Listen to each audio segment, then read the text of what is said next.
The silence at the dinner table had a shape of its own. Eleanor could feel it pressing against her shoulders as she sat across from her husband, watching him read a letter instead of looking at her. 3 months of marriage, and he had not once asked her how her day had gone. "The soup is getting cold," she said. Julian did not look up. "Then eat it." That was the whole conversation. Eleanor set down her spoon and folded her hands in her lap, because there was nothing else to do with them. Outside the tall windows of Blackmore Hall, rain tapped against the glass in a rhythm that felt more alive than anything happening inside the room. She had known, when her father sat her down and explained the arrangement, that this would not be a marriage built on affection. The Ashworth family owed more money than anyone wanted to say aloud, and the Duke of Blackmore needed a wife who would not ask too many questions. It had seemed, at the time, like a fair trade, a title for security, a husband for a roof that would not leak. What no one had told her was how lonely a full house could feel. Julian folded the letter and slipped it into his coat without a word of explanation. He rose from the table before the second course arrived, murmured something about correspondence that could not wait, and left her alone with 2 footmen who pretended very hard not to notice. Eleanor finished her meal in silence. She had gotten good at that. Later, in her chambers, she sat by the fire and turned an old ring over in her fingers, one that had belonged to her mother. It was the only thing of value she had brought into this marriage that had not been signed over in a contract. She wondered, not for the first time, what it might be like to matter to someone the way Julian's letters seemed to matter to him. She had married a stranger, and 3 months in, he remained one. The next morning, she rose early enough to catch the last of the mist over the gardens. Mrs. Fenwick, the housekeeper, found her there, cutting late roses for the front hall. "His Grace has already left for London, my lady," Mrs. Fenwick said, not quite meeting her eyes. "Business," he said. "Did he say when he would return?" "No, my lady." Eleanor nodded and kept cutting roses because her hands needed something to do while her mind worked through the quiet insult of it. A husband who left without a farewell was not unusual in the circles she had grown up watching from a distance, the daughters of lesser families observing the marriages of greater ones. She had simply never expected to become one of the wives left behind a locked study door, waiting for a husband who preferred paperwork to her company. She had heard, from a maid who did not know better than to gossip, that the Duke had loved his first wife with an intensity that had frightened people. Lady Margaret had died 2 years before Eleanor arrived at Blackmore Hall, thrown from a carriage on an icy road, and the Duke had not been the same since. His study contained her writing desk still, her portrait hung in the room he no longer slept in, the master bedroom that had become something closer to a shrine than a chamber. Eleanor had never asked to see it. She had walked past that door a dozen times and never once turned the handle. It was not curiosity that stopped her. It was the fear of what she might feel, standing in front of a painted woman who had apparently been loved in ways Eleanor suspected she never would be. She carried the roses inside and arranged them in the hall herself, because it gave her something to do with the morning, and because flowers, at least, did not ignore her. 2 weeks passed in that fashion. Julian came and went like weather, sometimes present at breakfast, more often not. When he was home, he was polite in the specific, careful way of a man speaking to someone he did not wish to offend but also did not wish to know. He asked after her health. He never asked after her heart. Eleanor stopped waiting for him to change the pattern. She began instead to build a life around the edges of his absence. She walked the tenant farms with the estate steward and learned the names of children she had never been introduced to by her own husband. She read in the library, in the mornings, before he woke, because the room felt like the one place in the house that had not yet decided whether it belonged to Julian's grief or to her. It was in that library, on a wet Thursday afternoon, that she met Charlotte properly for the first time. "You're the only person in this house who reads Wollstonecraft where anyone might see you," Charlotte said, dropping into the chair across from her, without invitation, a habit Eleanor would come to recognize as entirely Julian's sister. "Is that a problem?" It's the first interesting thing I've learned about you. Charlotte studied her with open curiosity.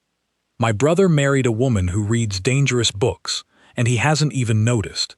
That's almost funny. Almost, Eleanor agreed, and something in her chest loosened slightly, the way a held breath does when it finally has somewhere to go.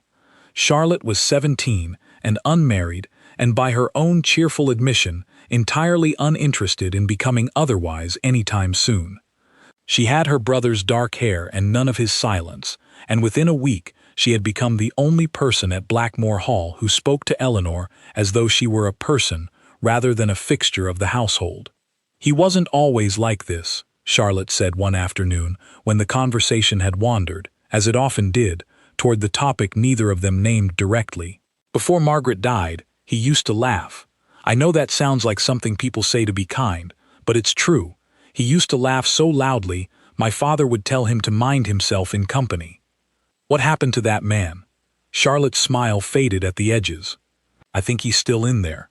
I think Julian just decided it was safer to bury him." Eleanor said nothing to that. She had begun, in the quiet hours of her own company, to suspect the same thing, though suspecting it and being able to do anything about it were two very different matters. A husband who had built a wall around himself did not tend to notice a wife standing patiently on the other side of it, however long she waited. She told herself, one gray evening in her 4th month of marriage, that she would stop waiting. Not out of anger, though anger would have been easier to name, out of something closer to self-respect. She had not asked to be invisible in her own home, and she decided, folding a letter she would never send to a mother long buried, that she would not spend the rest of her life being polite about it. If Julian Vance wanted to live his life behind a locked door, she would build one of her own on the other side of the house, and she would fill it with things that made her glad to be alive. She began, in small and deliberate ways, to make the house hers as well as his. She had the front hall repainted a soft cream that caught the morning light better than the dull gray it had worn for a decade. She asked the cook to prepare the dishes her own mother had once favored, simple country fare that felt more like home than the elaborate French courses Julian's staff had been trained to produce for guests who never came. None of it was done to spite him. It was done because she had realized, somewhere in her 4th month of marriage, that waiting for permission to belong in her own home was a habit she no longer wished to keep. Mrs. Fenwick noticed the changes before anyone else did, and approved of them more openly than propriety strictly allowed. "It's good to see some life back in these walls, my lady," she said one morning, arranging fresh flowers in the hall where Eleanor had placed them. "This house has been too quiet for too long." "Has it always been this quiet?"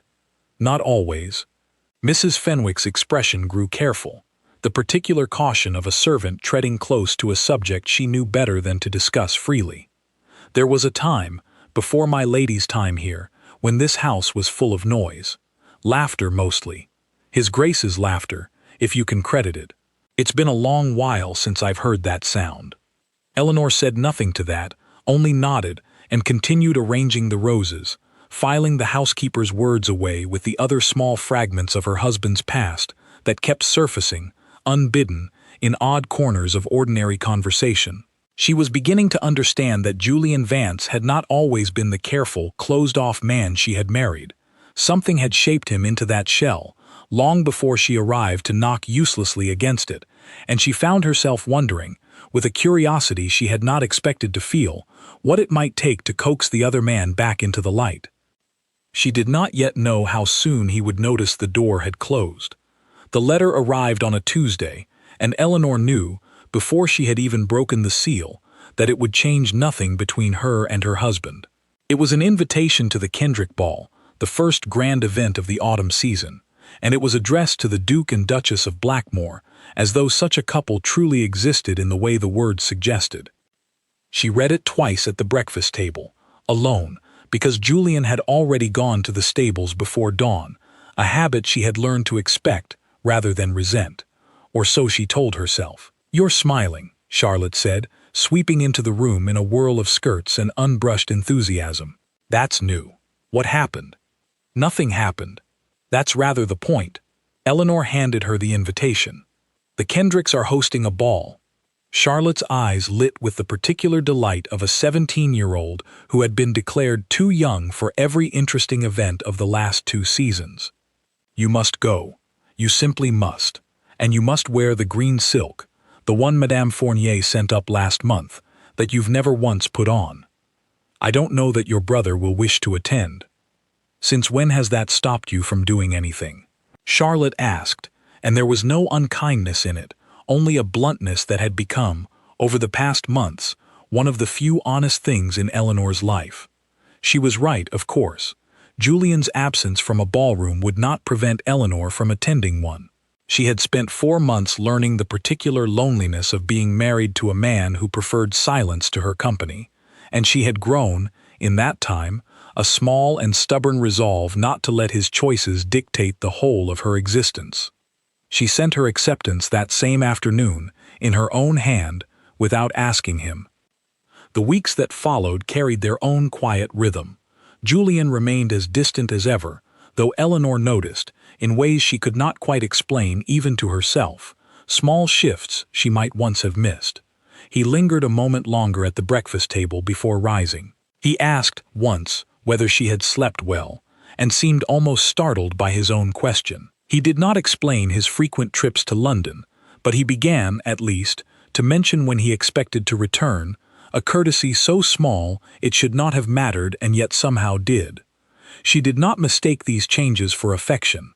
She had learned better than that, but she noticed them, filed them away, the way one collects small stones along a riverbank, unsure yet what they might be worth. It was Charlotte who finally told her about the accident, on an afternoon when the rain kept them both indoors and the fire in the small parlor burned low and steady.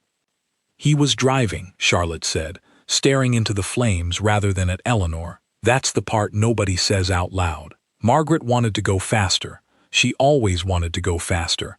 And he gave in, because he could never say no to her. The road was icy. The carriage overturned before they reached the bridge. Eleanor set down her needlework. You don't have to tell me this. I think someone should. Charlotte's voice was steady, but her hands, folded tightly in her lap, were not. He wasn't hurt. Not badly. But he carried her the last mile himself, in the snow, because he wouldn't wait for help to arrive. She died before the physician reached them. He hasn't driven a carriage himself since. He won't even sit beside the coachman. Charlotte, he thinks it was his fault. He's never said so, not once, not to me, not to anyone. But I know my brother. He blames himself for wanting to please her, and now he's decided the safest thing is to want nothing at all. Charlotte finally looked up, and there were tears standing in her eyes that she refused, with visible effort, to let fall. I used to think, when he married you, that maybe it would be different, that maybe he'd let himself feel something again, even if it started small, but he's so frightened of losing anything, he won't even let himself have it in the first place. Eleanor sat with that for a long moment, the fire crackling between them, the rain drumming steadily against the windows. She thought of the portrait in the room he no longer slept in, of Margaret's writing desk, still standing in his study, untouched, as though its owner might return for it any day. "Thank you for telling me," she said finally. "Don't tell him I did. I won't." That evening, Eleanor found herself standing outside the door of the room she had never entered, her hand resting against the old wood without pressing it open. She did not go in. She was not certain, even now, that she wanted to see the face of the woman her husband had loved enough to break himself over, but she stood there longer than she meant to, and when she finally walked away, something in her had shifted, quietly, the way ground shifts before anyone notices the crack. Understanding a man's grief did not make his silence easier to bear. If anything, it made the ache of it sharper, because now she could see the shape of what stood between them, and she understood, with a clarity she had not expected, that it was not indifference at all. It was fear, dressed up as distance. And fear, she was beginning to learn, could be just as immovable as coldness, and far harder to fight, because you could not be angry at a man for being afraid without feeling cruel. She threw herself instead into the preparations for the ball, because it gave her hands something to do while her heart worked through what her mind had just been told. Madame Fournier's green silk fit her better than she remembered, when she finally tried it on in the privacy of her chamber. The color deepened her eyes and set off the pale gold of her hair in a way that made even her own reflection pause. She had not dressed for anyone's attention in months. It felt strange, almost indulgent, to do so now. "You look like a woman who intends to be noticed," Charlotte said approvingly, adjusting a loose pin at Eleanor's shoulder. "I intend to enjoy myself," Eleanor corrected. "Whether anyone notices is beside the point." But even as she said it, she was not entirely certain it was true. Julian mentioned the ball only once, 3 days before it was to take place, over a dinner that had grown slightly less silent than it once was. "I understand we've accepted the Kendrick invitation," he said, not quite a question. "I have accepted it. I did not presume to speak for you." Something flickered across his face, there and gone before she could name it. "I may have business in London that week." "Of course," Eleanor said, and there was no bitterness in it, only a weary familiarity that surprised her with how little it stung compared to months before. She had built, without quite meaning to, a small fortress of her own expectations, low enough that his absences no longer toppled it. He did not bring up the ball again, and she did not ask. The night of the event arrived with a sky full of stars and a chill that promised the first true frost of the season. Eleanor rode to Kendrick House in the family carriage, alone, Charlotte having been deemed, once again, too young to attend, a decision she had protested loudly and lost entirely. The ballroom, when Eleanor entered it, glittered with candlelight and conversation, 100 small worlds colliding under one gilded ceiling. She had expected to feel out of place. Instead, for the first time in months, she felt like herself. A footman announced her arrival, and heads turned, briefly, the way they always did for a new face in old company. She accepted a glass of ratafia from a passing tray and let herself simply watch the room for a while, the swirl of silk and candlelight, the careful choreography of 100 people pretending not to watch each other. She did not expect, that early in the evening, to be watched quite so closely by a man she had not yet met. Captain Adam Rourke found her near the refreshment table, where she had retreated after declining her 3rd invitation to dance. He was tall in the easy, unbothered way of a man who had spent years commanding respect rather than demanding it, his uniform still bearing the faint marks of a life spent somewhere other than ballrooms. "You look like a woman who has decided the dance floor has personally wronged her," he said, by way of introduction, and Eleanor laughed before she could stop herself. A real laugh, surprised out of her. "The dance floor and I have no quarrel. I simply prefer to choose my company." "Then, let me apply properly. Captain Adam Rourke, lately of His Majesty's Navy, currently at a loss for anything more interesting to do than annoy strangers at parties. Eleanor Vance," she said, and found, to her own mild surprise, that she did not add the title. It felt, for a moment, good to simply be a name. They talked for the better part of an hour, about nothing of any particular consequence, ships and weather, and the absurdity of Lady Kendrick's insistence on serving lukewarm punch at every event she hosted. It was easy in a way conversation, with her own husband, had never once been. Adam Rourke asked her questions and waited for the answers. He laughed at things she said, as though she had genuinely amused him, not out of politeness but because he meant it. She had forgotten, somewhere in the last 4 months, how pleasant it could be to simply be listened to. "May I ask you something rather forward, Mrs. Vance?" he said, as the crowd around the refreshment table thinned. "You may ask. I make no promise of an honest answer. Fair enough." He studied her a moment, his expression losing some of its earlier lightness. "You have the look of a woman who has spent a great deal of time convincing herself she is perfectly content, when in truth she is simply tired of explaining otherwise." Eleanor's smile faltered, just slightly, before she recovered it. "That's rather more perceptive than I expected from a man I've known less than an hour. I've spent a good many years reading the mood of a ship's crew before they've said a word of complaint aloud. It tends to sharpen a man's eye for what people don't say." And what is it you think I'm not saying? That someone in your life has grown very good at looking past you, Adam said, gently enough that it did not feel like an intrusion. I don't say that to wound you. I say it because it seems a great shame, and because you strike me as a woman who deserves considerably better company than her own thoughts of an evening. Eleanor turned her glass slowly in her fingers, watching the candlelight catch in the ratafia. You're very direct for a stranger. I've found directness serves better than flattery in the long run. Flattery is cheap. Most women of quality have heard every variation of it 100 times over by the time they're out of the schoolroom. He offered her a small, easy smile, without pressure behind it. I'd rather you remember me as the man who noticed you than the man who told you what every other gentleman in this room has already said twice. And what if I'd rather not discuss it at all? Then we won't, he said simply. And to his credit, he did not raise the subject again, steering the conversation instead toward safer waters. The absurd fashions of the season, a story about a parrot that had caused considerable disorder aboard his last posting, until Eleanor found herself laughing again, freely, the earlier weight in her chest lifted by his easy, undemanding company. "Will you dance with me, Mrs. Vance?" he asked finally, as the orchestra struck up something lively enough to fill the floor with color and motion. Eleanor hesitated only a moment before she said yes. The dance began the way most dances began, a formal distance between partners, a careful counting of steps that had been drilled into every young woman of a certain class since childhood.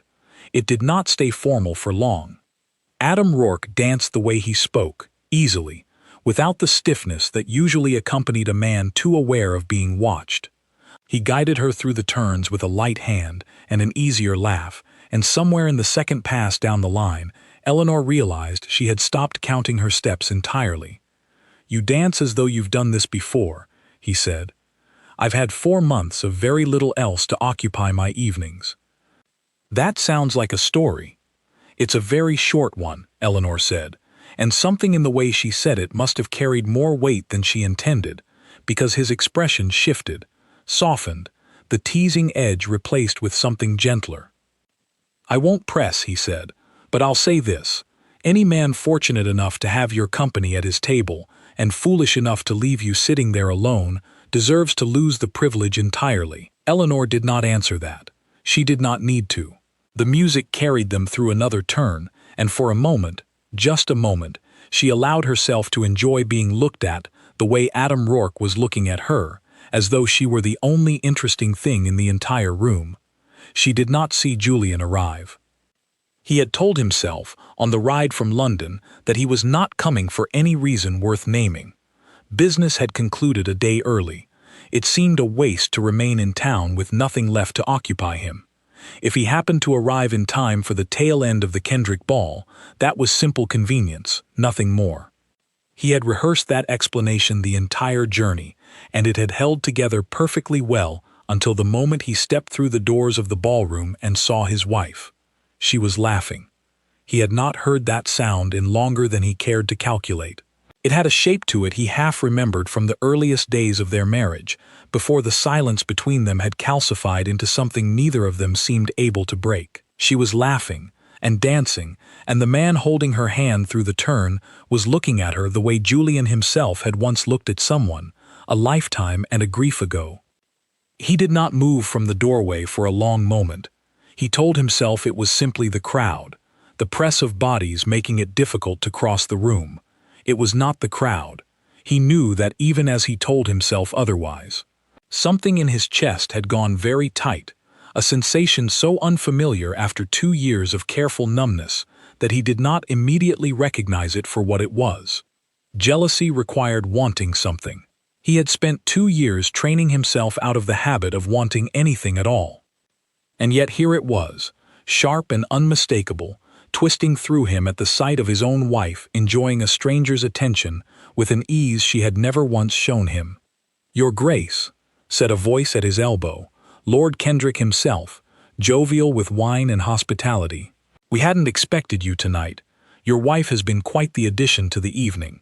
Captain Rourke seems rather taken with her." "So I see," Julian said, and was faintly alarmed by how flat his own voice sounded. He watched the dance finish. He watched Adam Rourke bow over Eleanor's hand a moment longer than strictly necessary, watched her smile at something the captain said, a real smile, unguarded, the kind she had stopped offering Julian sometime in the last 4 months without his ever noticing it was gone. That was the thought that struck him hardest, standing in the doorway of a ballroom that suddenly felt too warm, too bright, too full of people who were not looking at him with the particular expression of a man realizing, very late, that he had lost something without ever noticing it was leaving.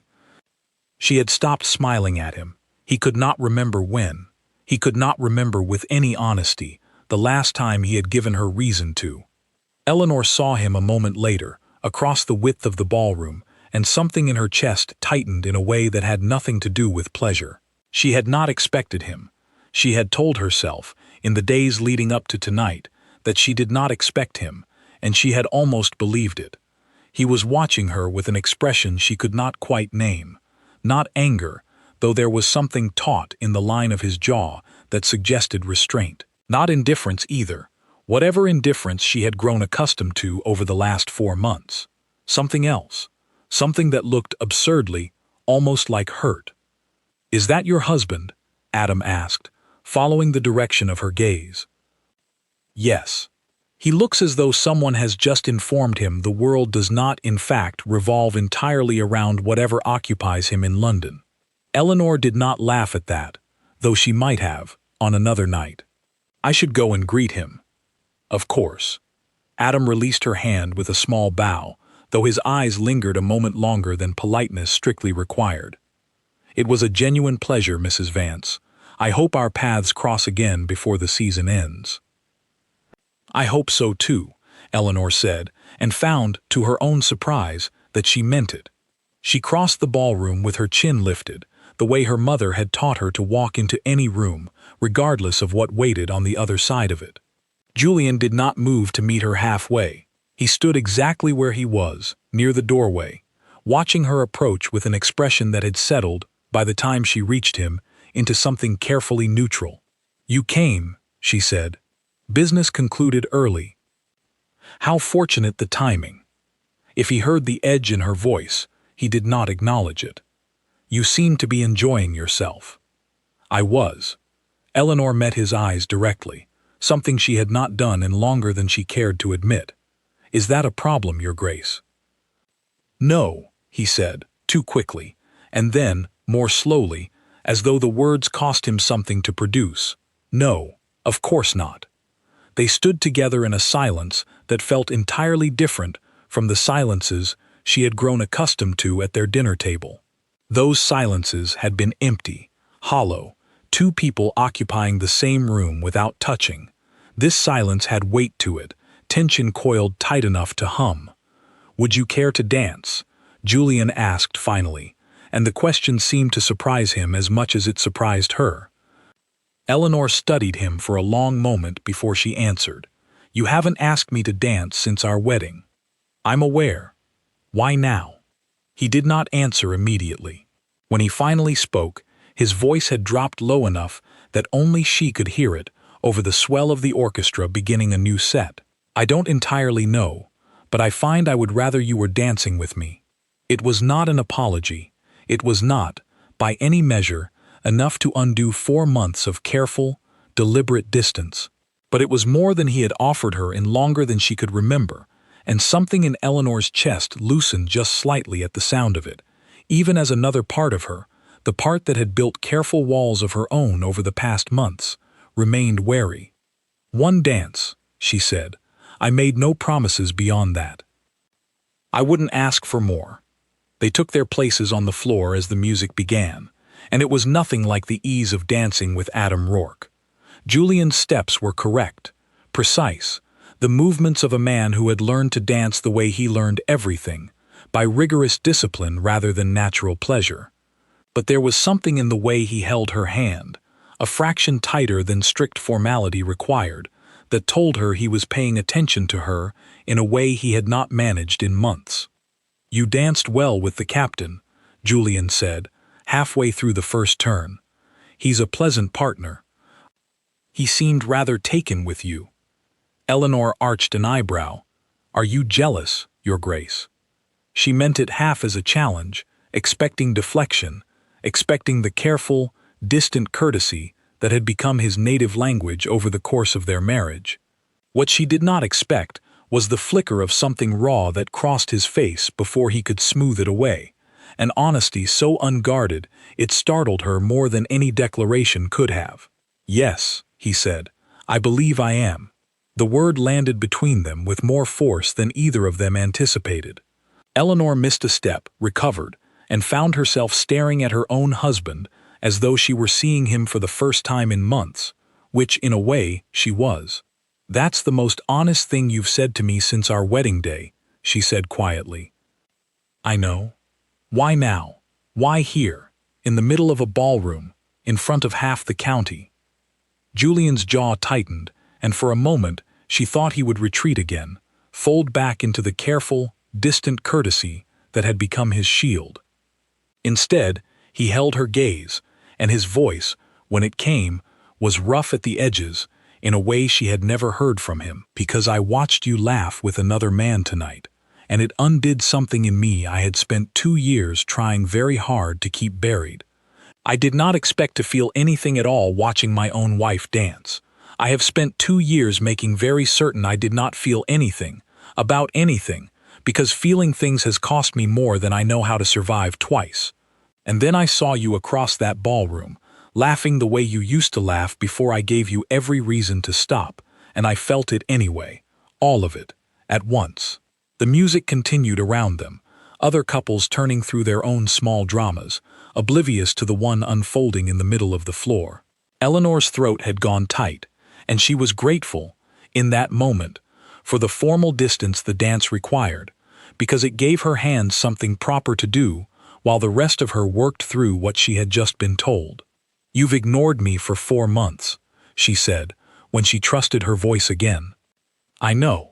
You left me alone at breakfast, at dinner, in a house full of people who all know your grief better than I do, because you never once thought to tell me yourself. I know that too. Then why does it take another man's attention to make you see me at all?" That question landed harder than she intended, and she watched it strike home, watched something crack across his careful composure. He did not answer immediately. The dance carried them through another turn, and when he finally spoke, his voice had dropped so low she nearly lost it beneath the music. "I don't have a good answer for you, Eleanor. I wish I did. I've spent 2 years telling myself that wanting nothing was safer than wanting something and losing it again. I built an entire life around that belief, and I let you become collateral to it without ever asking whether that was fair to you. It wasn't. I know that. I've known it for months, if I'm honest, and I told myself it was easier not to examine it too closely. And tonight changed that?" "Tonight terrified me," he admitted, "which is not the same thing as changing it, but it's the first honest thing I've felt in longer than I can remember, and I find I would rather sit with that fear than go back to feeling nothing at all." The dance ended. The final notes of the orchestra faded into applause and the murmur of the crowd, and Julian and Eleanor stood facing each other in the middle of the floor, neither quite ready to step back into the ordinary choreography of a ballroom that had, moments before, felt like the whole of the world. "I'm not ready to forgive 4 months in the space of one dance," Eleanor said finally. "I wouldn't ask you to, but I'm glad you came tonight." Something in his expression eased, just slightly at that. "So am I." Across the room, Adam Rourke watched the exchange with the mild, knowing amusement of a man who had seen enough of the world to recognize the particular electricity of 2 people finding their way back to each other, however slowly, however incompletely. He raised his glass slightly in Eleanor's direction when their eyes met, a gesture of good grace rather than regret, and turned his attention to the rest of the evening without any visible bitterness. Eleanor did not dance with him again that night. She did not need to. She had gotten, from that single encounter with Adam Rourke's easy attention, exactly what she had not realized she needed: proof that she was capable of being noticed, of being wanted, of being someone worth a stranger's genuine interest. It had taken a captain's warmth to remind her of her own worth, It had taken watching her dance with that warmth to remind her husband of the same thing. She did not know, as the carriage carried her home that night beside a husband who had not spoken more than a handful of words to her in months, and had now spoken more honestly than he had in the entirety of their marriage, whether 4 months of silence could truly be undone. She suspected it could not quickly, not easily. But something had shifted tonight, cracked open in the space between them, and for the first time since her wedding day, Eleanor allowed herself to hope that the crack might let something in, rather than simply letting everything else continue leaking out. The carriage ride home passed in a silence unlike any that had come before it.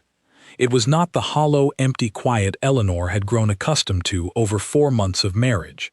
It carried weight, texture, the particular hum of two people newly aware of each other after a long stretch of careful blindness. "You said something tonight," Eleanor began, watching the dark hedgerows slide past the carriage window, "about feeling nothing at all, about building a life around that." "I did. Is that truly how you've lived these past 2 years?" Julian was quiet long enough that she thought he might not answer. When he finally spoke, his voice carried none of the polished distance she had come to expect from him. "I convinced myself it was a kind of discipline. That grief, left unchecked, would consume whatever remained of me, and the only way to survive it was to stop giving it anything new to feed on. I did not call it what it was, at the time. I called it prudence, strength even. It took watching you dance with another man tonight to understand it had simply been a very long, very thorough kind of hiding.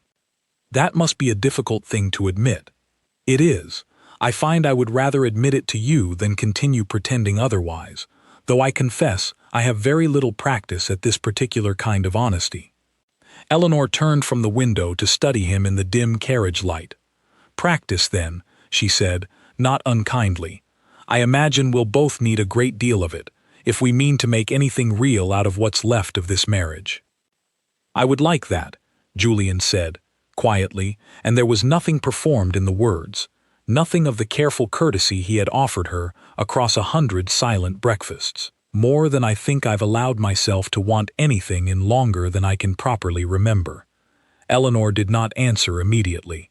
She turned back to the window instead, watching the countryside give way slowly to the familiar shape of Blackmore Hall rising dark against the night sky, and allowed herself, for the length of that quiet journey, simply to sit with the strange, fragile possibility of a husband who had finally noticed she was there. The house felt different when they returned to it, though nothing about its walls or corridors had changed. Eleanor noticed it the moment the carriage door opened, and Julian offered his hand to help her down, a small courtesy he had not extended in longer than she could remember.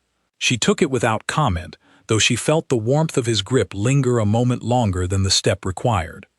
Neither of them spoke as they climbed the front steps. The house was dark, most of the staff long abed, only a single lamp left burning in the entrance hall by whichever servant had been assigned the task of waiting up. Eleanor moved toward the staircase, intending to retreat to her chamber and turn the evening over in private, when Julian's voice stopped her at the base of the steps. "Eleanor?" She turned. He stood a few paces away, still in his evening coat, looking, for perhaps the first time since she had known him, uncertain of himself. "May I speak with you, properly I mean, not in a ballroom with half the county listening?" She considered refusing. Some tired, wary part of her wanted to simply climb the stairs and let the honesty of the ballroom remain there, contained, a single strange night rather than the beginning of anything more complicated. But another part of her, the part that had spent 4 months quietly starving for exactly this kind of attention, found she could not walk away from it, now that it had finally arrived. "The library," she said.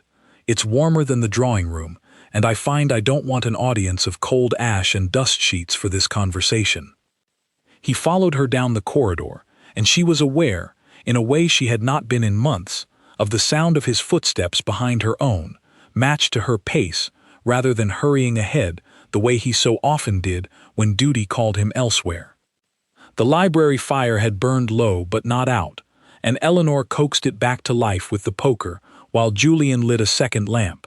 For a moment, neither of them spoke, the small domestic business of the room giving them both something to do with their hands, while the larger conversation waited, unavoidable, in the space between them. "I owe you an explanation," Julian said finally, once the fire had caught and the room had filled with a low, steady light. "Longer than the one I gave you tonight." "I'm listening." He did not sit. He stood near the mantel, his hands clasped behind his back, in the posture of a man bracing himself for something difficult. "You know about Margaret. Charlotte told you, I think, though I won't ask how much." Eleanor said nothing, which he seemed to take as confirmation enough. "I loved her the way young men love things they haven't yet learned to be careful with," he continued, completely, recklessly, without ever once considering that the world might take it from me. She wanted excitement. I gave it to her, because I could never bring myself to disappoint her, and one winter evening that meant driving too fast on a road I knew was treacherous, because she asked me to, and I wanted, more than anything, to be the kind of husband who gave her what she asked for. His voice had gone rough, and Eleanor sat very still, unwilling to interrupt whatever this cost him to say. The carriage overturned before we reached the bridge. I was thrown clear. She was not so fortunate. He paused, and the silence stretched long enough that Eleanor thought for a moment he might not continue. "I carried her the last mile myself. I told myself, the entire way, that if I could just get her to the physician quickly enough, everything would be undone, that speed could somehow repair what speed had broken. She died before we arrived. I have never told anyone that part. Charlotte knows the shape of it. She doesn't know I've spent 2 years believing, quite simply, that wanting things is what kills the people I love." "Julian." "Let me finish," he said gently, and she subsided. "When my father arranged our marriage, I told myself it would be simple. A contract. An heir, eventually, and companionship of a distant, manageable kind. I told myself I could give you a comfortable life without ever risking the part of myself that had already been so thoroughly ruined by wanting someone too much. I thought that was a kindness, in its own strange way, sparing you the version of me that wants things and loses them." "It wasn't a kindness," Eleanor said, quiet but firm. "It was a cruelty dressed up as caution. You cannot imagine what 4 months of being invisible in my own home has felt like, Julian. I did not ask for grand passion. I asked to be seen. You couldn't even manage that." "I know." "Do you? Because it took another man's attention, in front of half the county, to remind you I existed at all." The accusation landed hard, and she watched him absorb it without flinching away, which was, in its own way, more than she had expected of him. "You're right," he said. "I have no defense for that, other than the truth, which is that I had convinced myself so thoroughly that feeling nothing was safer, I stopped noticing what that cost you. It wasn't until I saw you dancing with Rourke that the wall I'd built around myself actually cracked enough to let anything through. I'm not proud of that. I wish I could tell you I noticed you on my own, without needing to see you in another man's arms first. But I would rather be honest with you now than continue lying by omission." Eleanor rose from her chair and walked to the window, needing the small distance it offered, the cool glass beneath her fingertips a steadying thing while her thoughts worked themselves into some kind of order. "I don't know how to trust that this changes anything," she said, without turning.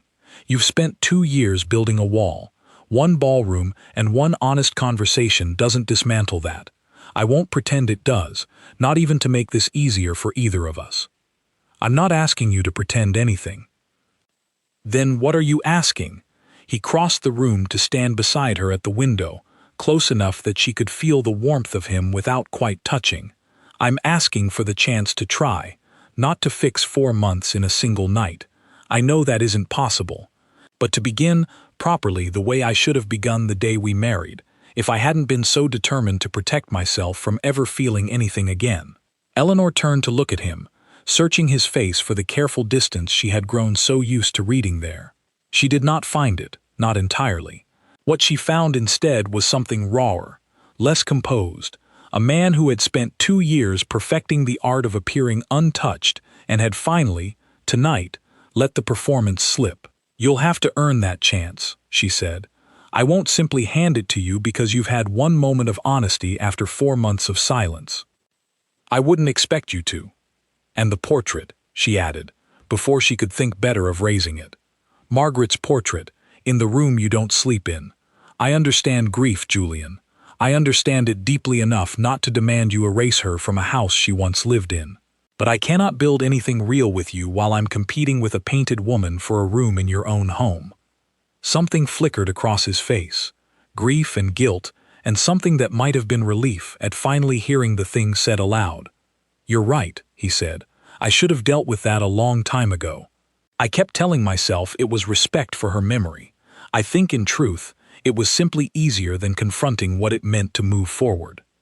I'm not asking you to forget her. I know, but I think I've been using her memory as an excuse to avoid you, and that isn't fair to any of us.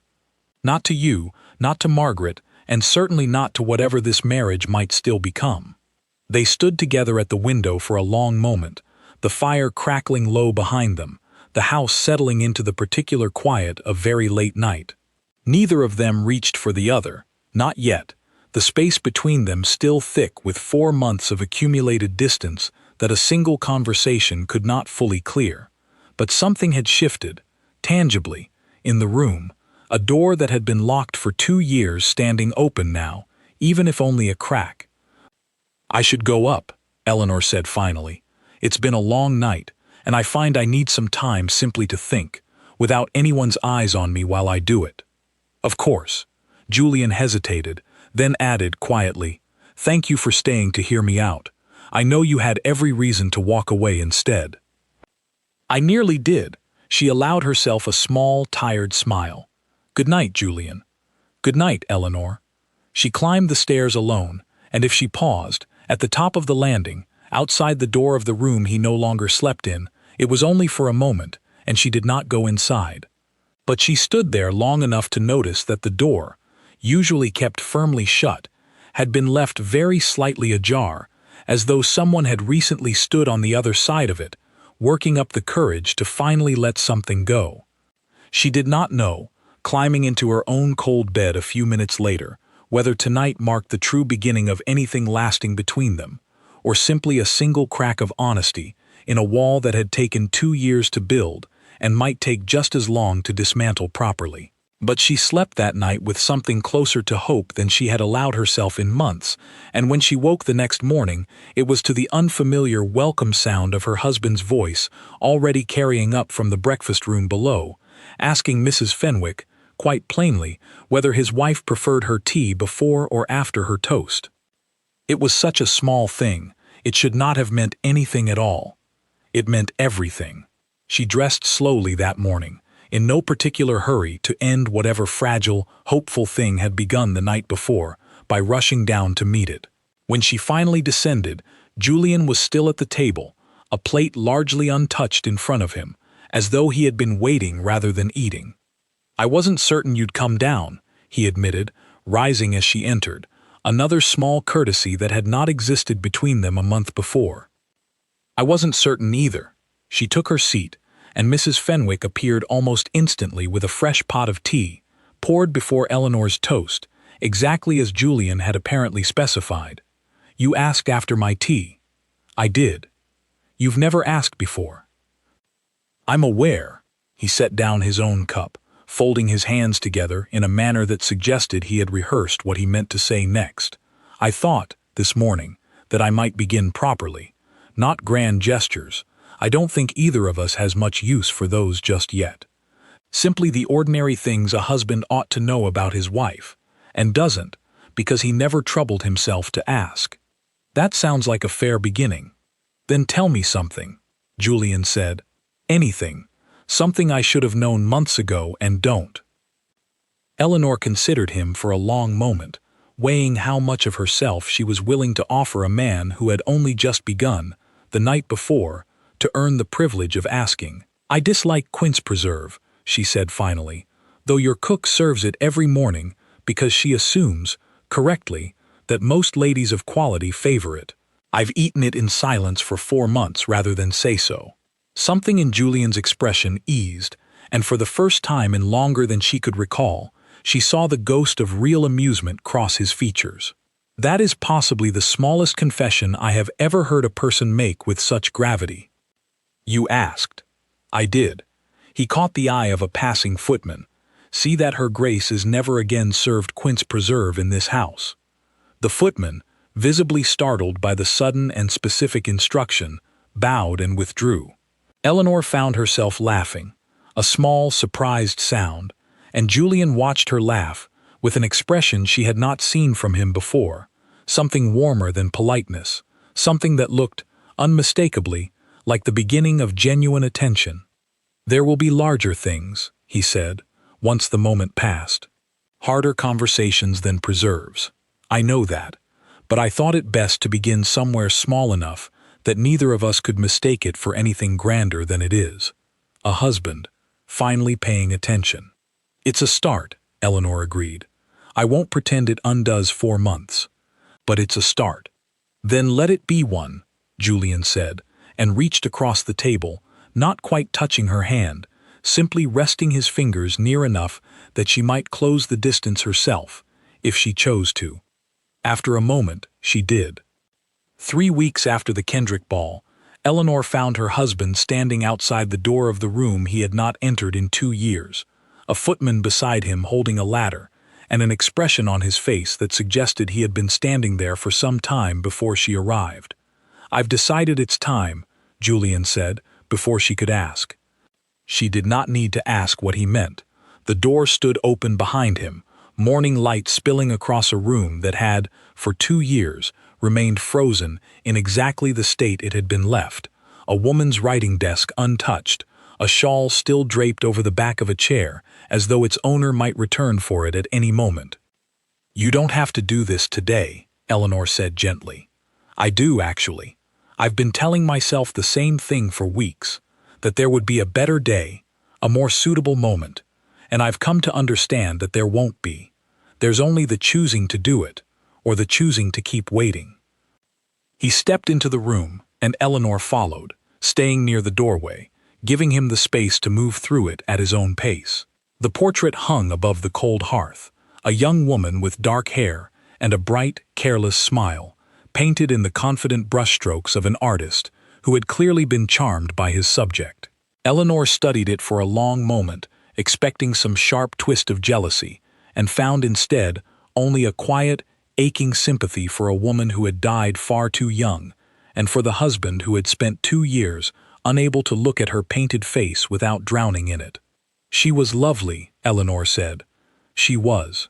Julian's voice was steady, though his eyes remained fixed on the portrait a moment longer than strictly comfortable.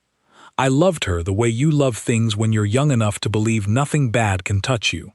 I've spent 2 years punishing myself for that, as though loving her recklessly is what killed her, rather than an icy road and simple bad fortune."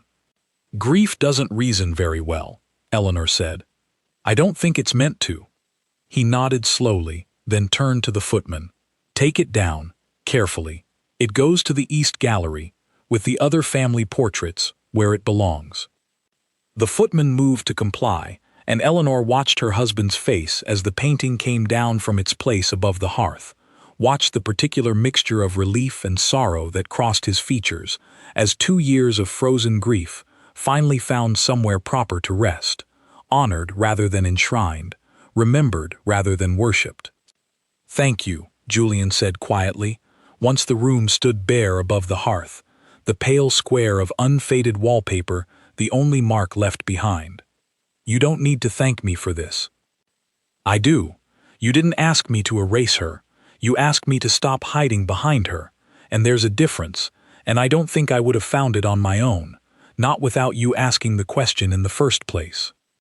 They stood together in the emptied room for a while, and then, without discussing it, without any grand declaration, Julian reached for her hand, and Eleanor let him take it, and they walked out of that room together, leaving the door open behind them for the first time in 2 years. The months that followed were not without difficulty. Trust, once broken across 4 months of careful neglect, did not rebuild itself overnight simply because of one honest conversation and one emptied room. Eleanor made him earn every small step forward, and to his credit, Julian did not resent the effort it required of him. He began attending breakfast without fail, asking after her plans for the day and remembering the answers well enough to reference them later. He accompanied her on her rounds of the tenant farms, awkward at first, uncertain of his place among people whose names he had somehow never bothered to learn despite the estate being his own, and slowly, steadily, more at ease as the weeks wore on. Charlotte watched the change in her brother with open, delighted disbelief. "I don't know what you did to him," she told Eleanor one afternoon, "but whatever it is, don't stop doing it." "I didn't do anything," Eleanor said. "He did it himself. I simply stopped pretending it didn't need doing."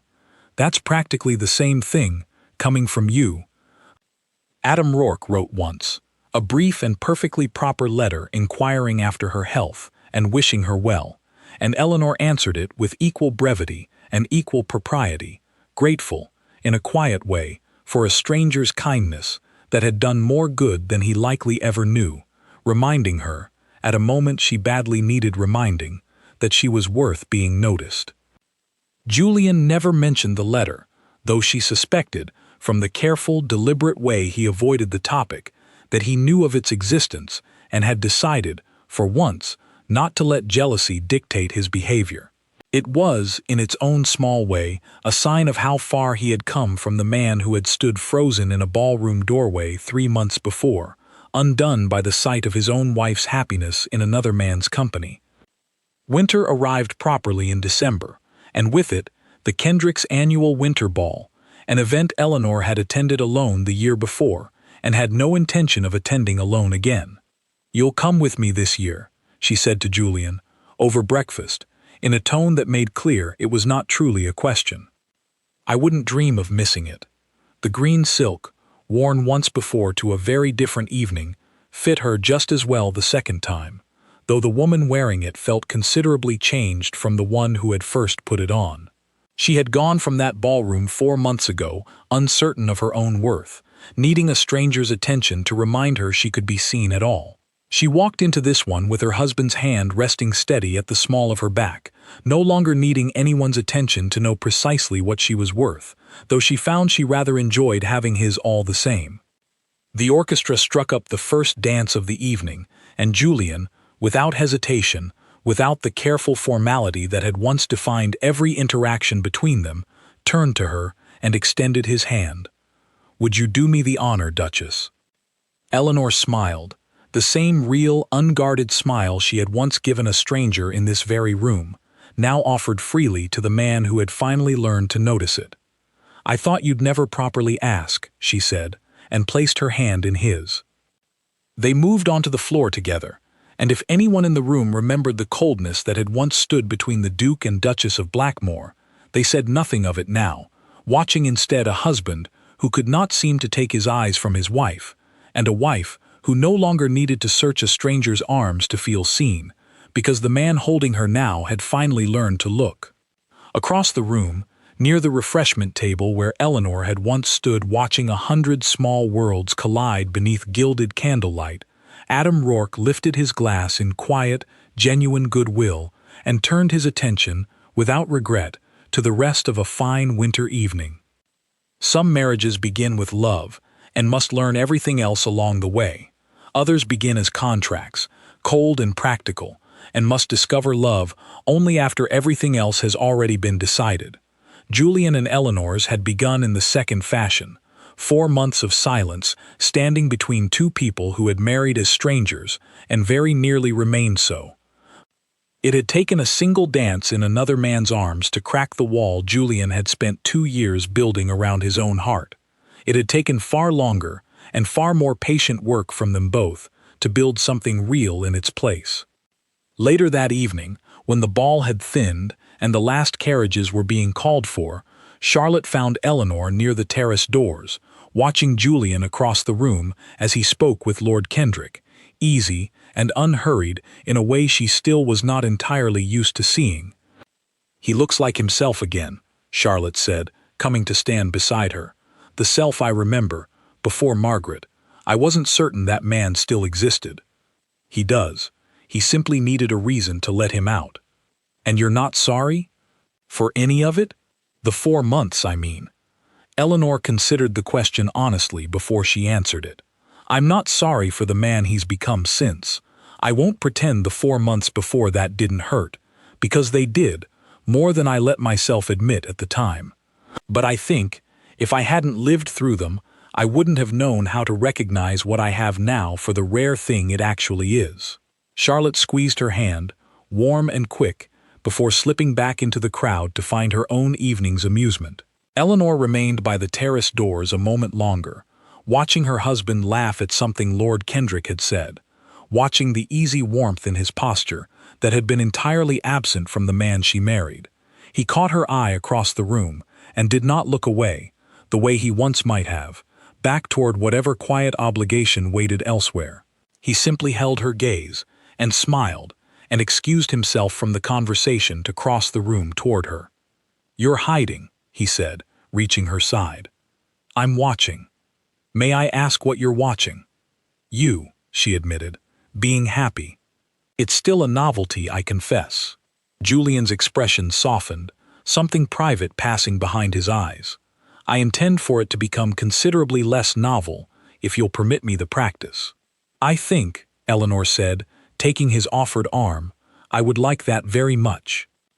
They stood together at the terrace doors a while longer, watching the last of the evening's dancers turn beneath the candlelight, and when the orchestra struck up one final piece before the ball drew to its close, Julian did not hesitate.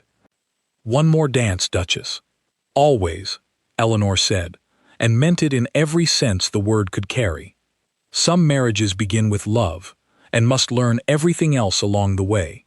Others begin as contracts, cold and practical, and must discover love only after everything else has already been decided.